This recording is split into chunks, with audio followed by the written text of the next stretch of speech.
Good evening. It was the Roman emperor and unintentional philosopher Marcus Aurelius who observed that we each encounter deceit, greed, falsehood, failure every day, and yet we're constantly stunned by it. How ridiculous and what a stranger he is, he wrote nearly 1900 years ago as he led an army through the forests of Germany, who is surprised at anything which happens in life. Thus, in our fifth story on the countdown, in this Bush administration, the cell phone service you did not read the fine print contract of presidencies. Why are we surprised that it turns out today that the report on the surge by the latest white knight of Iraq, General David Petraeus, will not be written by General David Petraeus, but will be written by the White House? As Marcus Aurelius would probably say, you dummies are the ones providing the surprise, not Bush. Buried in a Los Angeles Times article this morning, the "oh, didn't you know" revelation that whatever General Petraeus, accompanied by Ambassador Ryan Crocker, is charged to present to Congress next month will not actually be his own work, despite the constant references to that report as his. General Petraeus and Ambassador Crocker will be coming back to report on the findings of the success of the surge. The surge success will not only include military successes and military failures, but also political successes and political failures. How the troops are configured, what the deployment looks like, will depend upon the recommendations of David Petraeus. David Petraeus, the general on the ground, will be bringing his recommendations back to the Congress on or about September the 15th. This September, as Congress has required, General Petraeus and Ambassador Crocker will return to Washington to provide a more comprehensive assessment. To say nothing of the assessments of dozens of nameless staffers and those with nothing but political viewpoints from the White House. And say nothing is exactly what they did. Having been caught, the White House now insisting that the report was never going to be from General Petraeus, that it was always going to be from the president. The Congress asked for these reports from the president. They asked for the president to report to the Congress. And so the July 15th report will be no different to the September 15th report in terms of how that worked.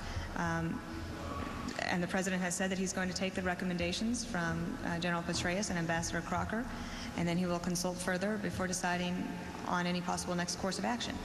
As to those recommendations that are not really his, General Petraeus telling reporters in Baghdad that he is going to recommend troop cuts in September, that he believes the U.S. presence in Iraq should be considerably smaller by next summer, but that a quick withdrawal could hurt any progress made. Some other officials telling the L.A. Times they expect that troops to withdraw from some areas, maybe Anbar province, but to remain in Iraq for another 6 months to help in Baghdad. More on the military plans in a moment. First, the latest wool polling by the president. I'm joined by Congressional Quarterly columnist, our MSNBC analyst, Craig Crawford. Craig, good evening. Hi, Keith. Again, we're all victims of not listening to Marcus Aurelius. We shouldn't be surprised, but we are. What happens now politically? Don't the Democrats just pull this thing and the general and the president apart as duplicitous and deceptive and cheap? Well, and also, Keith, there are Republicans who are bound to be nervous by about this development, because many Republicans were using the prospect of the Petraeus report as cover way back in the last wave or two of votes on Iraq to say, we're going to wait for this report and then we'll make a firm decision. They were buying time for themselves before the next election to see where they needed to be. And then, on the other hand, Democrats were also using it to some extent with their own base voters. When they couldn't get enough votes to override vetoes, they were telling their liberal base voters, you know, once this Petraeus report comes in, Republicans will defect and we'll be able to override vetoes. And now it looks like none of that's going to happen. So what happens when a report with no credibility behind it, certainly no credibility of General Petraeus behind it, since he's not going to be the author, maybe not even the principal voice in it, what happens then to that whole series of dominoes that we're expected to go over from both sides in September? Is that whole reevaluation process in September still alive, or was it just knocked over? I'm not ever sure it was very real to begin with, Keith. It smelled to me like a ruse on the part of the White House.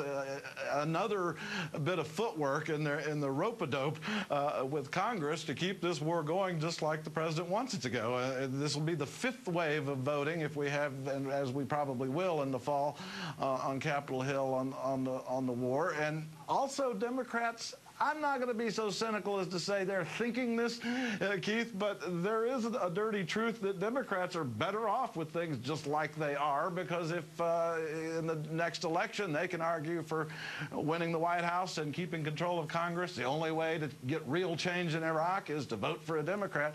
If they were actually to get a handle on this war and play a role in the management of it, they might lose that argument. But why then did the White House play into that aspect of this, given certainly the goodwill, whether it was forced or legit, that was being offered in terms of General Petraeus? He was being given credibility by both sides for whatever their motives were. Why did the White House not take advantage of this and, instead of buying time with counterfeit money, buy time with this general's respectability?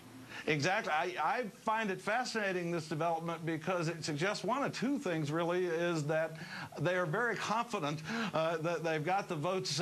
They can hold enough Republicans, especially in the House, to forestall any serious efforts by Congress and to keep the vetoes solid, and don't feel they even need this little routine in September anymore. Or they began to see where Petraeus might be going with the report and feared letting him have too much control over it and wanted to get a hand in it. It'll be a little time before we know which of those it is. Do you think we're ever going to know what General Petraeus's actual assessment of the situation in Iraq is, an assessment that has not been whitewashed, politicized, or we might even just call it White Housed now?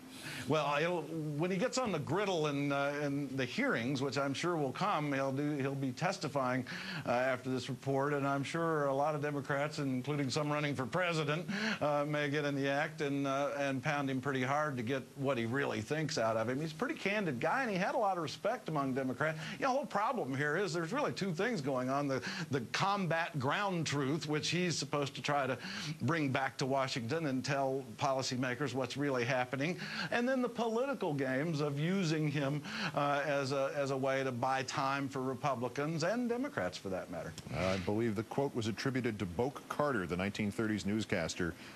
In war, truth is the first casualty, or in this case, it seems to multiply. Our own Craig Crawford, columnist for Congressional Quarterly, is always great. Thanks for joining us.